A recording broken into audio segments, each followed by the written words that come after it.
Win podcast. I'm your host, Clay Gregory, where we bridge eras, preserve culture, and build legacy. So this episode, we're going to talk about and reminisce when we brought in Markuann, right? Absolutely. Okay. So first and foremost, I'm going to have you guys introduce yourselves again.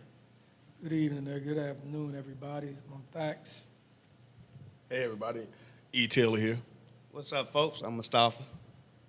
And as y'all know, we got some, this episode we had a chance to talk about Godfather of Harlem. Absolutely. And a brother who spent some time in the D.C. area, was impacted by it, right? He's influenced by it, and has gone on to do some great things. So, Yes, sir. My brother Markuann, he reached out to me. Markuann reached out to me. I have a platform, DC Decades, DC historian. So, he had reached out to me, asking me some questions about that, some of the DC history facts. So, we developed a rapport, and Markuann let me know that he was, working on a DC project. And I said, well, I've talked to people before about working on a project, and it never panned out. You know what I mean? And they didn't really want to understand how authentic a project about DC had to be, in my opinion. You know what I mean? And Markuann, we kicked it off. He understood exactly what I was saying, and he said, you know what? We're gonna start discussing some business.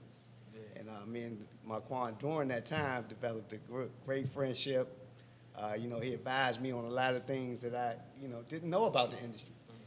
For those who don't know, he's the creator, the actor, and he's the for the Godfather of Harlem. He's the executive producer, so he pretty much brought the content and the idea of the Godfather of Harlem to the network. Yeah. And we all know it's in season 4 now, and it's doing very well. Yeah. So I felt like he would be good to come in, especially like you said, he had spent some time in our city at BET. I'm feeling a little conscious right now because man, every time we do these shows, man, y'all got y'all hat game popping, man, and don't nobody coach me up on it, man. What's happening here? You got the natural. You walking the natural. I'll just be honest, this was random for me this time. I usually don't have my hat on, but I didn't get my fresh shape up like I was supposed to. You know how we are. Representative. You know what I'm saying? Okay. Representative of Washington. Yeah. I see you got the W on his We got, Commanders. DC this man. We got to keep it real. Yeah. One in GW. Commanders. Okay. That's what's up. GW. What high school was you born in? Washington Hospital Center. Washington Hospital. WHC. Providence Northeast. Hospital. Providence Hey, Hospital. man, Oh man, your I'm mom sad just when they rolled out the closed bed and Providence, just man. walked over, huh? She worked there too. Oh wow. She was on a shift, huh? Did she get paid while she was having Oh you? man, yeah, buddy. Close Providence like that, man. Bridge, baby. Yeah. Round the way, man. Round the way. Yeah. man. So definitely it was a really impactful conversation. And I think we're going to dive in some clips right now and just kind of just talk through what It was a fun show, man. chop it up a little bit. There you go. All right. It started back almost 20 years ago. I used to go to my godmother's house. She lives in Lenox Terrace. So Lenox Terrace is like one of the most affluent places to live in Harlem at the time.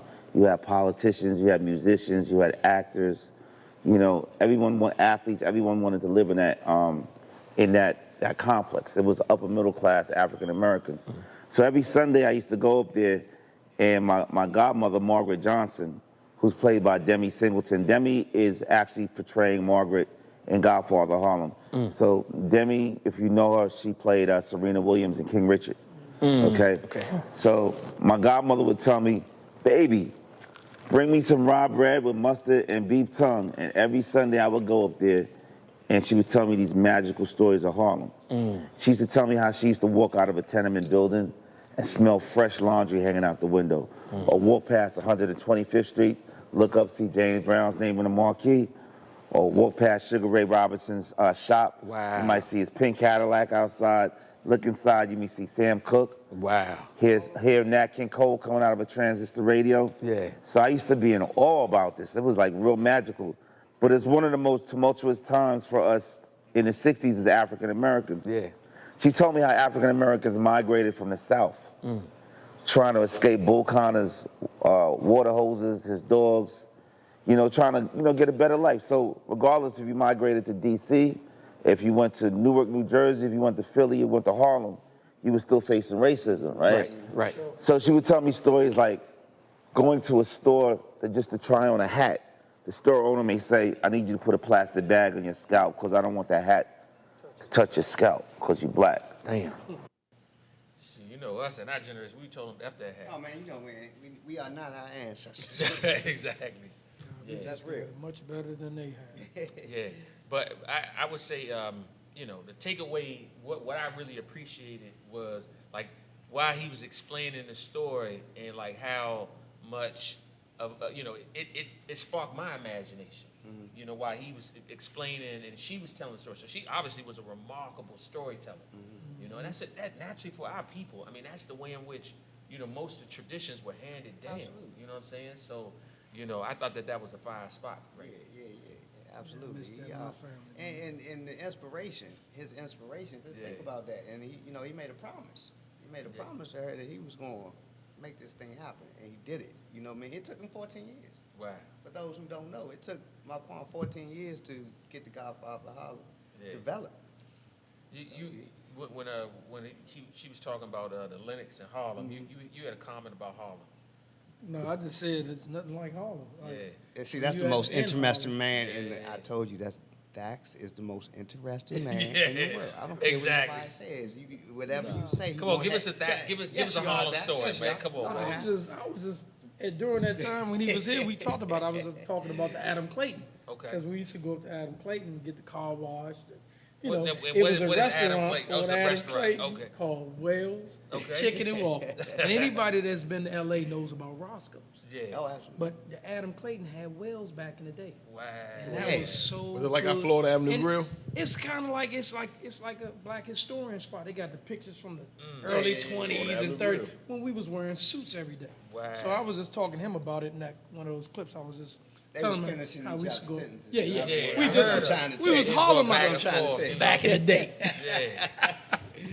Many of our family came from the South, came from, South Carolina, North Carolina, Alabama, Mississippi, and we made our way up to try to find our way. So, Yeah. interesting story. Bumpy's from Charleston, South Carolina. So he's a Geechee Gullah. So people always ask me what that was, and I had to learn about it from an individual by the name of Professor James Smalls, who I Yeah. brought in to do the authenticity. Yeah. So he basically had told me that they're part of slaves that didn't have any masters. Yes. So they lived off the coast, right? Yep. Rice, they had rice and everything going on over there. It wasn't cotton, right? That's right. It was right. And the Europeans couldn't take the mosquitoes and everything like that. So they left them basically to govern themselves, and they created their own community, Yeah. their own culture out there. My grandmother, on my mother's side, my mother's mother, she used to always say when I was a child, she'd say, we'd say, Grandma, as a people, we came from slaves. She said, no, we didn't come from slaves, not my people. She Yeah. said, we were nappy-headed Indians. And that's interesting, State, because a lot of people, don't understand that history, that everybody didn't, we were here. Right. Yeah. We were Now everywhere. you're getting deep now. Our Go people. ahead with it. Yeah. And we were already here. We weren't slaves. Right. You know what I mean? So some of us, have a hard time grasping that because it's been. Think about it. We grew up. Roots was on. Roots was I when actually we were watched kids. that last night, bro. I watched Roots That's last what night. psychologically. That's what we say. Everybody. Well, Dad, this is everybody's experience. Right. No, it wasn't.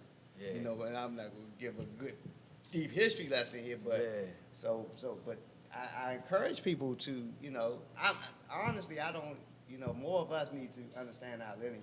Our history. Our yeah. history, and we have lost that. Yeah, I get that. And to the point for me, there is definitely book history. When we learn in school the book history, right? But then there's too much of something that's called forgotten archaeology. And what that is that all of the stories of our people and where we came from don't necessarily fit in no book. Absolutely. So the history of Geechee Gullah, you know, like there was a dude by the name of Ivan Van Sertima, the brother who wrote the book. They came before Columbus. Okay, yeah. You know, and one of the things that he was able to point out is that the rice, like the way in which rice is grown in South Carolina, is identical to how it's grown in West Africa. Yep. And he was like tying the pieces to it. So there's a lot of history there, you know, that's rich. Absolutely. The Bumpy like Johnson rice. era, when he died, they said Harlem died. That's what I heard from a lot of old gangsters. They was like, when he died, Harlem died. Because he wasn't loud, you know, he was quiet. You know, if you watch American Gangster, he said the quietest one in the room, you know what I'm saying, the loudest one in the room or something. Then I don't want to mess up his lines, but it's true. Because as you go on, the bigger your chain, the more whatever, you know what I'm saying, you could come in, you know, a guy that I always liked from DC was Michael Frey. Absolutely. How he used to just come with the suits, shirt open, you know what I'm saying? Smooth. Yeah. He didn't have to do all that other stuff, you know what I'm saying? You don't gotta be the loudest person to come in here and be like, yo, you know what I'm saying? That was definitely New Yorkers. Yeah, it was. It was. And that goes to show you how connected our cities were at the time. Yeah. You know, like he referenced Michael Frey. I mean, we all know Frey B. You know what I mean? So it's like that connection and that history and the era how our men in the community, even if they were what was perceived doing, you know, illegal things at the time, they were still looked up to because they cared about their community. Yeah, yeah. At the end of the day. Yeah. You know what I mean? Some people will say that's contradictory because they were putting drugs out there, but they were putting drugs out there to get money, Yeah. to make money, to earn money, to take care of their communities. It's funny. I mean, not funny like you're laughing about it, but it's, when you think about it, you know, it's kind of crazy, but that's what they knew. Yeah. You know what I mean? DC had it. We all went through some cycles, right? Because remember, there was a point like in the '80s where big jewelry was in for DC. Now, mind you, when I think of big jewelry, I think of New York, I think of Philly, right? But in DC, it's being a little toned down. But Thax, did you have one of them big gold chains back in the day? Yeah. Eric, did you? What type of gold did you use to rock? I mean,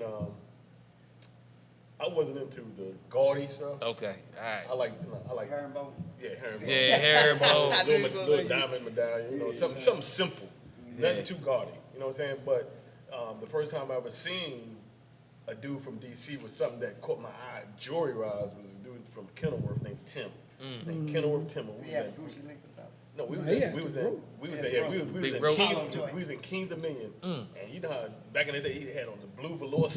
Yeah, I remember that joint. Yeah. And big old medallion on his neck. You know what I'm saying? And that was the first time I seen a DC dude with that kind of New York look. That Eric B. and Rock Right, Tim. right. Yeah. That's 86. Yeah. So he 86, was probably had it around the same time. 85, 86, 87. Yeah. Which was prevalent, but I didn't have none of those big. Yeah, I had yeah, a the nice big ones. Okay. Solid. I had a solid gold, fat herringbone.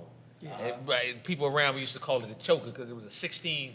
It was the real fattest big. joint I could get, but it was a 16-inch joint, so it was a little bit on the young joint. Yeah, the You know, choker. they'd be like, man, oh, he got that choke on. They was hating though, but you know, what I'm saying, it was a good joint. I didn't get into the jewelry, and the only thing I did get, I got this gold nugget ring.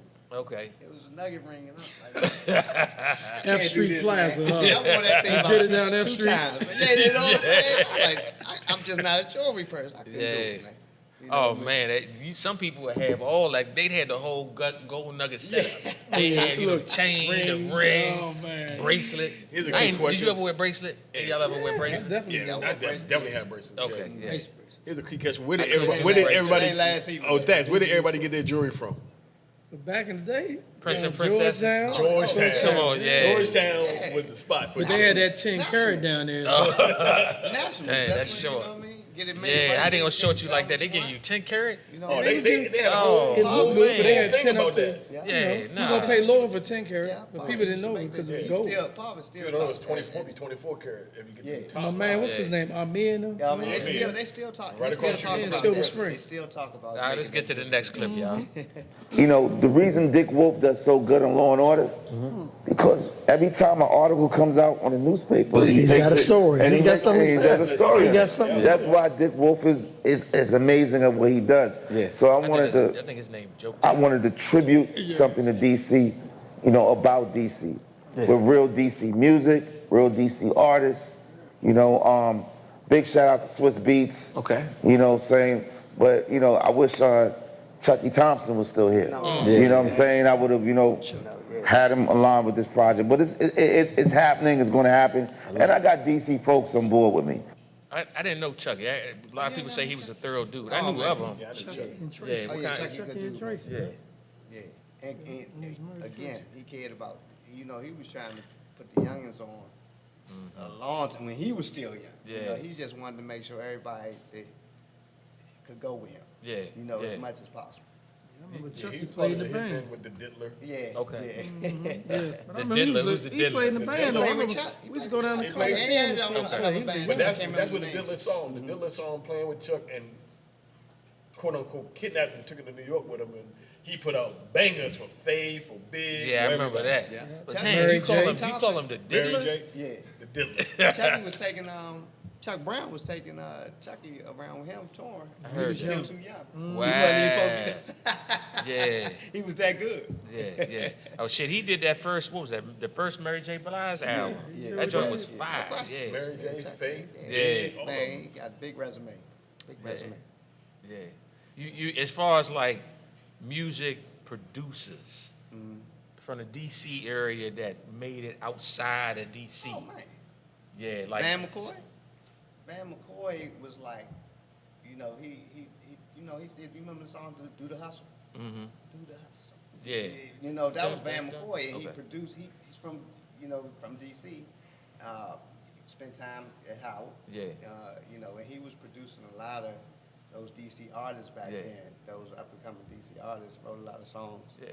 But he, you know, he did his own thing as well. Quiet as kept. It's been a number of people who then came out of DC. Rich Harrison, I'm gonna my talk about guy. Rich Harrison. That's Rich, my guy. Rich, that's our guy. Yeah. You know that? A-Marie, Grew up with Beyonce. Yeah, Yeah. yeah. That's Rich. Yeah. You know, so it definitely, it's been some people who represented the DC area that have gone out and done some things in music. All right, to the next clip, y'all. Big shout out to James Smalls told me this. He said, when African Americans migrated to Harlem, tribalism again, they had different bars in different corners. You walk in one bar, a bunch of Alabama dudes. Next bar, a bunch of Georgia dudes. Wow. North Carolina dudes, South Carolina dudes. Real And you tribal. can tell, Yeah. South Carolina dudes were real low key. Dark colors, white shirt, black tie, kept a razor blade on them. Interesting. So the Alabama dude walked in, he's loud with the, you know what I'm saying? And that's how Interesting. Frank was. You Yeah. know what I'm saying? As you see him walking in with a chinchilla coat. Yeah. You know, every time I hear that, it makes me think of like how, you know, growing up, how when people say, "Oh man, he's a Bama," right? Yeah, did he come and from it Alabama? always came from this concept that they came from Alabama, right? And I wonder, is that like where the baseline is of the thought of like how we use the word Bama and how Bama's considered to be somebody who's outside the box? Like, do y'all think that there's some historical context to that? I still don't know. It's still a mystery. yeah. You know, but it makes sense. Yeah. It makes complete sense, but it's still a mystery where it actually came from. But that's a I think it might come from the Alabama yeah. thing. Yeah. I mean, where else would we get the word Bama? Bama from, yeah. You know, and like my grandfather was from, he was from South Carolina. Both my grandmother and my grandfather on my mother's side. And Frank, you know, outside of the fact that he liked to drink, he come in a little bit lit, you know, but he that's what he did. He wore the dark colors, you know, he wear the trench coat, you know, he hang out in the barber shop right there at 14th and Spring Northwest. And, but he was more conservative in how he would dress and appear. You And know? we took it to another level. DC Yeah. You know, even out in amongst our 4 quadrants, we took the Bama thing to another level. Yeah. Especially when we were young, you know. Yeah. Especially E from Southwest. We, Yeah. You know, we consider them Southwest Bamas. You know? But it don't mean technically. There's disrespect. There's it's no disrespect to it. It's Yeah. just a Southwest Bama. And You know what uptown I mean? It's Bamas like too. uptown, You from you know what I'm uptown, saying? yeah. Northeast Bama. I think the Bama came from not conforming to what DC standard of dress used to be. Like back then, DC, especially when I was coming in the '80s, DC brothers were Fila, Ciroc, you know, they was into 995. It was you know that time of age. You know what I'm saying? And sometimes Southwest dudes, you know, didn't have the funds to be able to Like a lot of do brothers. that. See, he always go to that. Yeah, You but know, he you gotta always think go to too, that. You know. Like, when you from another spot that's sunny, they like to wear bright colors. See, DC, our flavor's yellow? different. Yeah, like, I mean, oranges, greens. We used to be like in the club, look, even though we from Jamaica. Remember, we used to be on that because, man, that Bama got on all them colors. Oh, Yeah. We didn't do that. Hold on, but we used to see the New York dudes come down there. And we used to be We like, get- look, the whole yellow outfit with the yellow ballies. yeah, we used to be like, We're man, like, what the hell? And we did it, you know, uptown, coming from uptown back then, we did it a little different. That's why we you know, we wasn't ashamed of the certain color. We put it together. Yeah. You know what I mean? But, you know, in some parts of town, that's all they knew was black and gray. black, Yeah. gray, and blue. That came later though. And it's the thing Yeah, with the that's term, true. That came the later. 90s. the That term came in the Bama. 90s. You know why? Because it was a drought. People, that black was, Black was, on, was buddy. that We all don't black. You see them get all it. black on you. Go that way. Yeah. Now it's the mask. You know, the little dudes, the mask on. You see their eyes, you go that way. Yeah, absolutely. Yeah. And the term Bama is interchangeable because on some levels, That Bama be cranking. Bama be cranking, right? It's not always an insult. It just depends on the situation. It's Yeah. the way you use Okay, it. let's get to the next. Let's get to the next one, That y'all. Bama getting money. You can tell 'em. You know what's funny? I can remember going up to New York probably about 87, 88 with a good dude from Brooklyn. I won't, you know, mention people too much, but long story short, he took me to Dapper Dan. I came back with a bunch of Polo, Louis Vuitton, different patch sweatsuits. Yeah. Nobody had them in D.C. I wore them 1 or 2 times. Did you get And fined? No, but dudes was looking at me like, man, you from D.C., what you doing? See, because we was on yeah. ignorance time. But They ain't I showing you gave it out to my about that? cousin in Baltimore. He got all the props off of it. They ain't showing you out though? No, they ain't done cooking? because back then, 87, 88 now. Yeah. We bagging up. Yeah. yeah. Bag it up. Y'all was bagging up, man. but That's see, hilarious. To me, Dapper Dan was a Bama. Yeah. Like a real Bama. And you know, you know how we were. We wasn't into that back then when we was getting money, especially. So- we wasn't yeah. into that So- fake stuff. You know what I'm Yeah. saying? So the first thing we see is, man, that's some fake shit. Yeah. Man. What everybody on that for? Yeah. You know what I mean? That's how we was. Okay, so I'm gonna throw something out here, right? Because we didn't talk in the past about hot Bamas versus cold-blooded Bamas, right? Hot Bama, you gonna wear something where you know, yeah, you a hot Bama, you jumping out there, right? And cold-blooded Bama is you trying to stay so cool with it, Right. that, you know what I'm saying? It laid just back is and doing too much. But what I think what we're hearing about, like exactly, right? But also in this, right, is like the whole thing of authentic. And so like when I used to see people wearing like the all Louis Vuitton outfits, I was like, Louis don't make that. Yeah, exactly. That ain't real. That ain't authentic. Yeah, we wasn't happy. So we wasn't I'm happy. not gonna jump out there for something that don't look like it's, you know what I'm saying? Yeah. What y'all think?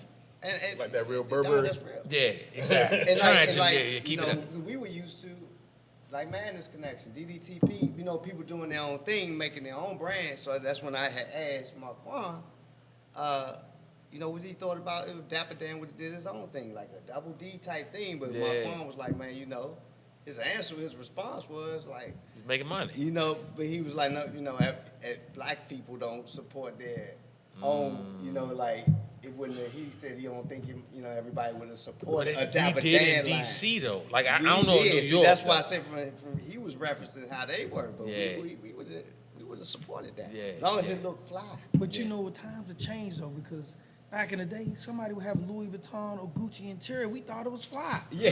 Yep. Am I right? But now, those cars were a like different Clay said, story. but now it's so prevalent. Man, you can have a Louis Vuitton hat. It looks like the real hat. It Yeah, could yeah. be Figgy. Oh, We call no it question. cousin. Yeah. Where we come from. Man, that's cousin. Yeah, All right, let's get to the next clip, y'all. One thing about DC, man, y'all stayed fly. Yeah. I mean, I used to go to Up Against the Wall.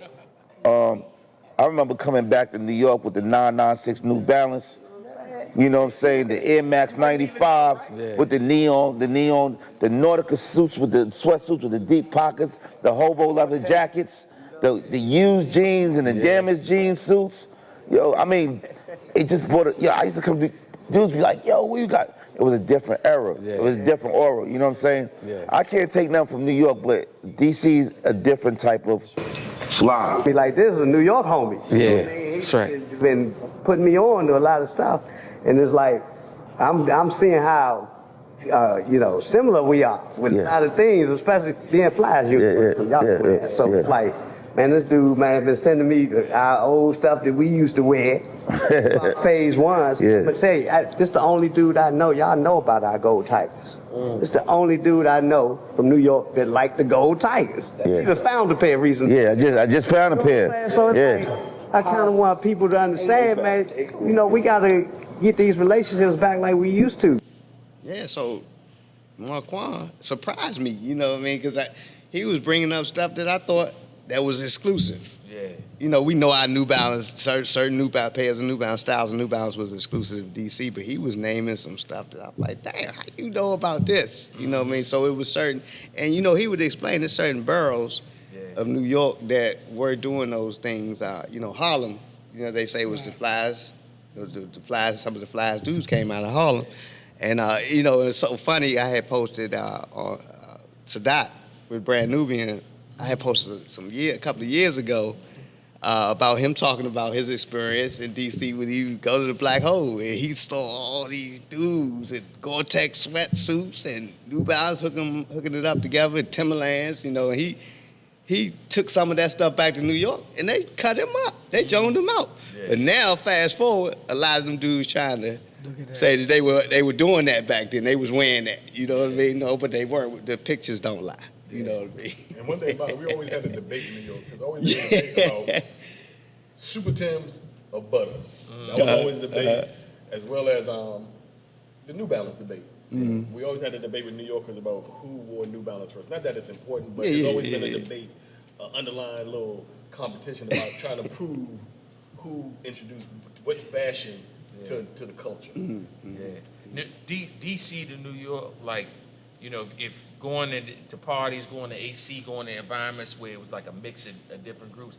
Like one thing that I think I had to learn and understand is that DC is so small compared to New York. Man, so everybody that you come across that would be from New York wasn't a representation of all of what New York is, and even the style. So there was one point where New York went through that phase, like the Big Willie style, which was like with the big hats and a certain type of style. It was a little bit more flamboyant style of dress. But that wasn't everybody in New York who did that. It's the same as like Up Against the Wall. Like in DC, like there were some of us who did get an item or two from Up Against the Wall, but we wasn't shopping there. Absolutely. Going there to get all your gear. And it's something. Boost. Yeah. That boosting was heavy. That's how I learned. Jeans and AJs. I had a homie Piggy I grew up with, and he introduced me to the boosting situation down there on 14th and W. He used to take me down 14th Street after school. Oh my goodness, it was like, get everything. You know what I mean? And we come to school showing off like, like we really spent some serious money on it, but you know what I mean? Nobody really shopping up against the wall.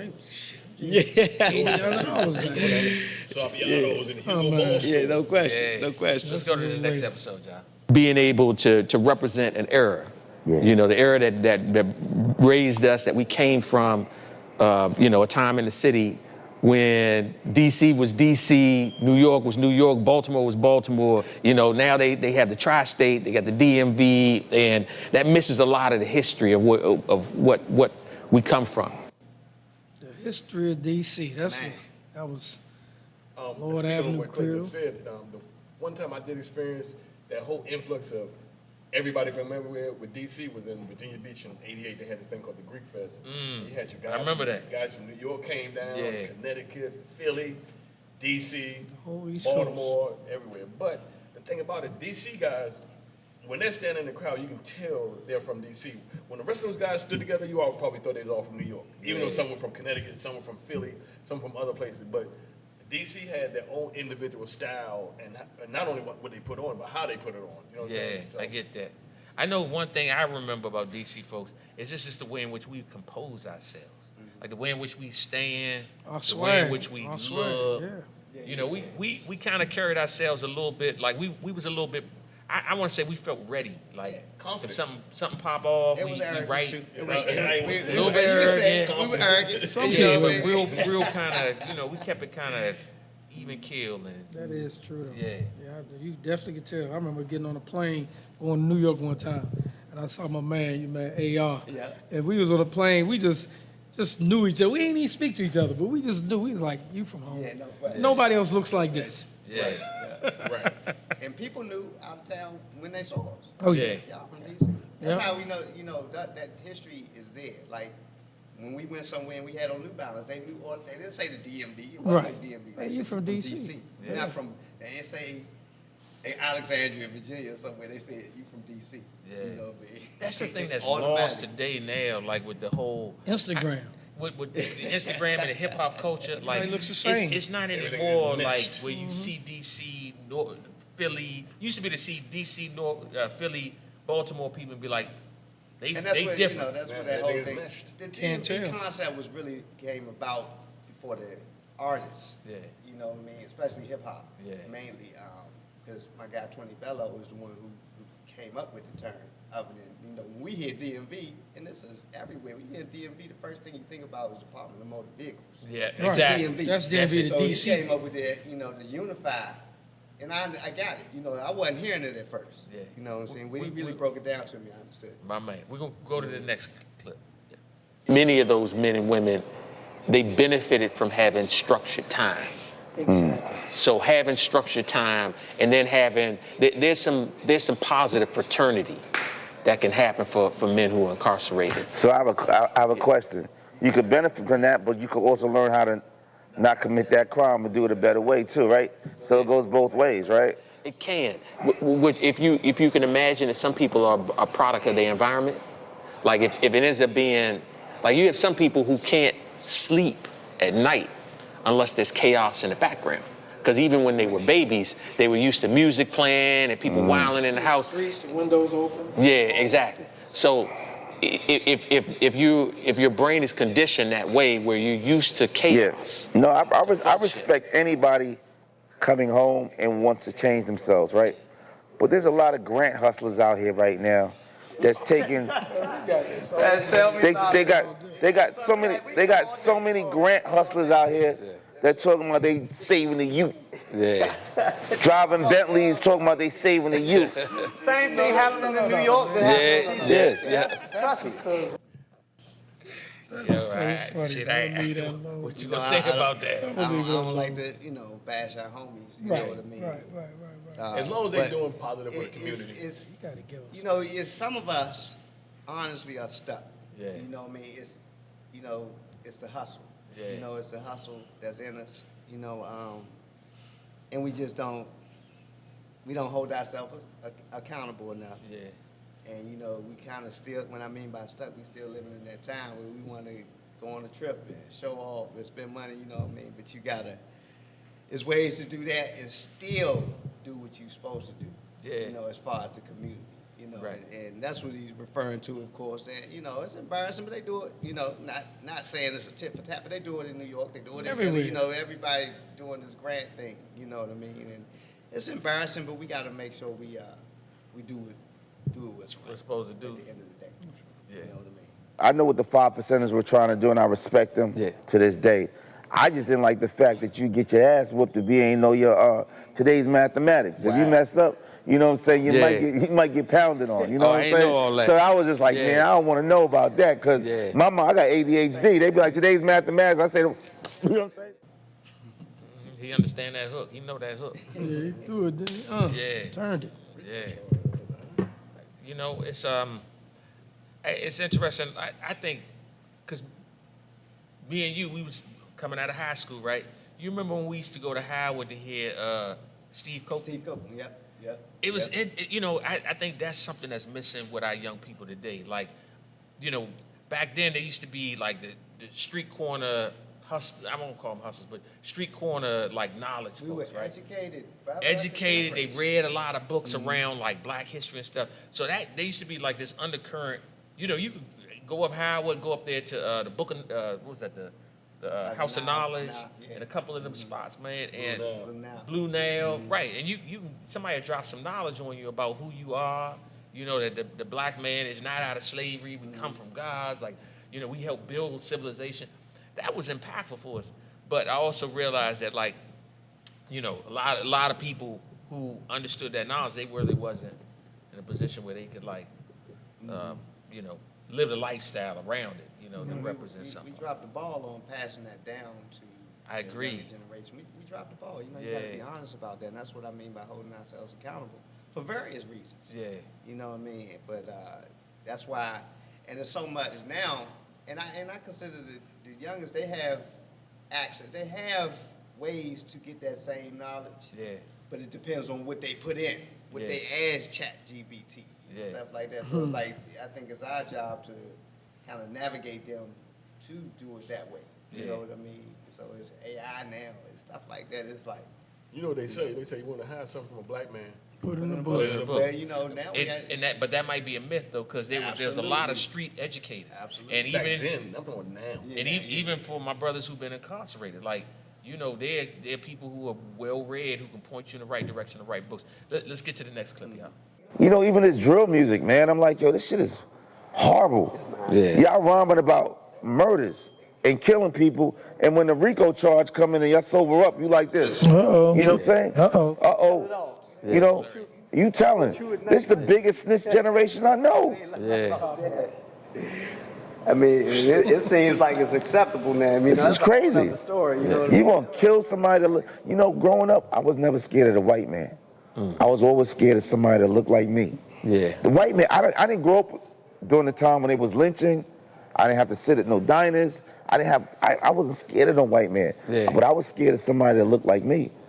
Seriously, because if I came outside with my chain on and everything like that, and it was a block full of black people and white people, I'm gonna go to white. And that's a scary way to think, but that's all that I knew. Yeah. You know what I'm saying? So now when you watch what's happening right now with the ops, and I'm gonna do a drill on this and I'm gonna do that, they ain't doing it on white folks, they doing it on us. Yeah. Man, first of all, like, who did that with when he said when the case come, and then somebody put on the clip the little monkey looking like, who did that, man? I don't know, but that's hilarious right there, though. Wow. What y'all think about that clip?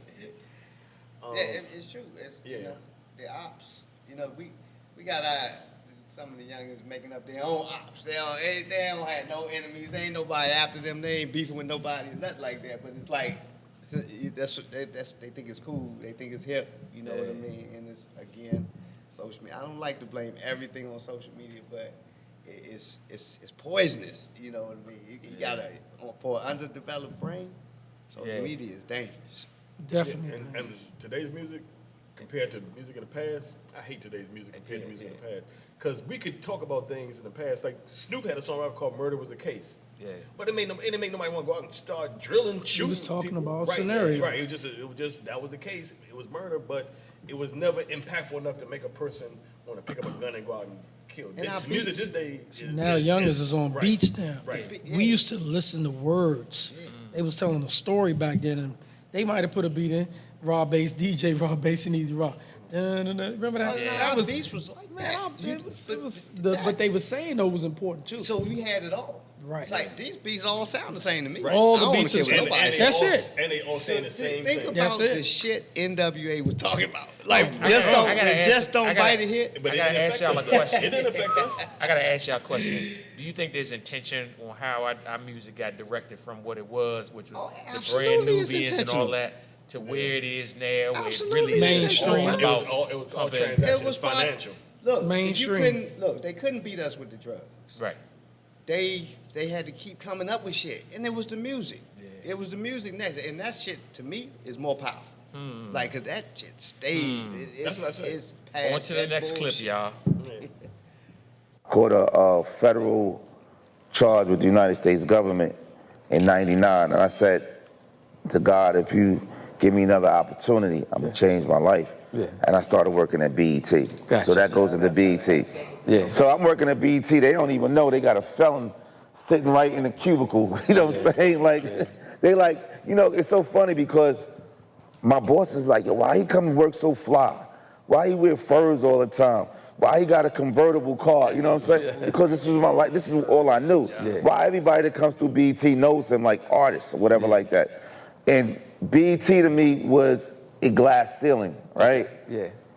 Folks will tell you that you can go but so far, Yeah. but you know what I'm saying? Yeah. And I used to be upset because I'm like, you got these guys from Brown that went to school at Brown, Harvard, Yale, telling me what hip hop is. Exactly. I've been there. I lived there. Yeah. So how can you tell me a playlist? Born and raised in. You know what I'm saying? I was there. You know what I'm saying? And I worked there for 16 years. I hated it. I used to be in a cubicle like this. That's a getting long up. time. Yeah. Yeah, you did a big. Every Sunday, I used to dread going to work. And people would say, you work at BET, it's fun. You're going to the BET Awards, you're going to the Hip Hop Awards. Especially the outsiders looking in. We looking at like, you man, had that's people that had to fight for tickets, bro. So 2 things I take away from that. One, he was wearing a fur to work. Like, that's a New York move right there. Flamboyant. Yeah. And then the second thing is that they hired a felon, man. Was that the original BET, or was that the Viacom when the other folks had bought it? That was the Viacom BET. Okay. The original BET, which started in DC. What people don't even remember, at one point, DC was home to black media. When I say that, I mean we had BET up the street, you had Radio 1, and then we had EVIP List. Right. And the reason I say those 3 is because those 3 entities help disperse the DC culture throughout the states.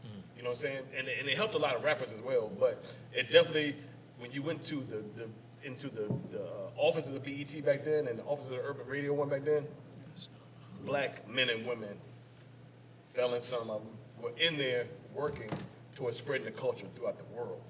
And it's right here in DC. Yeah, you did your thing at EVIP, bro. Well, it was Yeah. about spreading the culture, bro. Spreading the culture. Yeah, my man, I appreciate that. All right, to the next clip. Everybody wants success. Yeah. But are you ready to eat tuna fish sandwiches? Yeah. Are you ready to eat ramen noodles? Yeah. Are you ready to sleep on somebody's floor because you can't afford a hotel? Yeah. Are you ready to say you Mustafa? You got to hook up with buddy passes because I got a meeting on Monday at Netflix and I got to get on a plane Sunday to get out there. Yeah. Success is, you can chase your pension or your passion. It's up to you. Yeah. I decided to chase my passion because I was watching an interview with Marlon Wayans and he said, we got more days behind us than we have in front of us. That's right. So what are you doing? Yeah. It's if this is a video game, you get one man, you get one opportunity, one chance. That's right. If you knock on opportunity's door and it don't open up for you, guess what? Go to Home Depot, get some lumber and build your own door, create your own, That's create it. your own path. Yeah, I appreciate that clip he said, but I got stuck on a part of this, and I want us to just get through this part that I'm gonna bring up that he said. So he talked about like willing to eat tuna fish to be successful. Find your success. Well, I was a little offended by that because I love me some motherfucking tuna fish. You And we go used to to have a spot we used to go to over The there. hookup, The yeah. hookups, I'm yeah. telling about the hookup. Brothers, y'all know what the hookups are. I ain't gotta be locked up Yeah. eating no tuna fish sandwich. Oh, bro, Who you telling? I'm gonna give me a good tuna fish sandwich. You had to I used join go at get one from Potbelly's? down there Still on go to Monticello, Subway, yeah. down on the corner and Yeah. get my mix, my Yeah. tuna fish. Well, what's that spot out of I Marshall know what Valley? you said. I know what We you used to said. go Boy to. mongers. Ooey, man. Oh, man. Come on, man. Across from Miles Gallery. Yeah, They that had was one the in joint. Georgetown too. Yeah, I they know. sure did. I know, but I used to hit that Yeah. one Marshall I Valley. didn't think too many people knew Knew about about that. That's, y'all going back. Bowie Mall. it. That was my spot. The narrative of this piece, though, is really kind of seeming as if what we're talking about is that the success, right, Make is sacrifices. well, that's not really where I'm going. I'm going to this point of like success is this status, right? It is creating a show. It is hitting the $1 million mark. But I just want to dial that in a little bit. You know what I'm saying? Because we the back then when podcast, and so we keeping it real, Keeping like it we keeping real. it thorough, right? Yeah. Success could be somebody staying sober, right? That's success. Definitely. Success could be somebody making a choice that they want to lose 5 pounds or 10 pounds, or they want That's to take right. care of their health. So in context of what he's saying and putting it into where we go with this, like how do you put those together? You gotta look at every individual has something that can be highly marked as achievable. You know what I'm saying? Some people for success, and I know this personally, some people for success with relearning how to walk again. Yeah, that's what I'm That's saying. success. Yeah. So it's different. It's different levels of success. It ain't always about money. It ain't always about power. Some things, some people got to learn how to walk again. Some people have to learn how to Talk again. There's all some that. things that come along with being successful that ain't always equated Some people with, got with to learn transactions. staying out of prison. That's a lot of people that Yeah. just staying out. That's And a the ones that success. come home It's all and, about you. and raise their status the legal way. It's So- all about what you feel about yourself. Yeah. You know what I mean? You can't let others validate what you consider yourself being successful. Yeah. You Being know with what your I mean? kids is successful. Yeah, Man going to absolutely. work, working a fireman, police, Yeah. whatever they got, that's success. I'm gonna give y'all a story. It's a real story, and I know the family. So when I was growing up, I was in Boy Scouts, and I remember I was a little guy. I remember them bringing this dude who they said was responsible for helping to set up the Boy Scout troop at my church, Shiloh Baptist Church, 9th and P, Northwest. And all of the black churches, because there's a lot of black churches down in that area, he came in and helped set up all of those Boy Scout troops. Learn the story a little later. The guy's father or family had passed on. He had to drop out of school in the 3rd grade. And so, he eventually had to work as a boy to be able to help support his family, right? Yeah. That's success. Usually hit 6th grade. Right. And so, but somehow or another, he was able to turn that into a military career, get involved in scouting, and then be able to help so many different youngins around, DC with that. I bring that up because his great-grandson was a #1 draft pick in the NFL. And so the idea of what success isn't always like, boom, I'm making $1 million and I'm doing this and I'm doing that. Success sometimes is just how you live your life in a way that allows your family to build from something. Legacy. Legacy. Right. And that's the thing that we're talking about with our Back Then Win podcast. These are some of the topics that we're going to be bringing up, we're going to be banging on, and we're going to be supporting and building our community. Absolutely. All right, y'all. Thank y'all.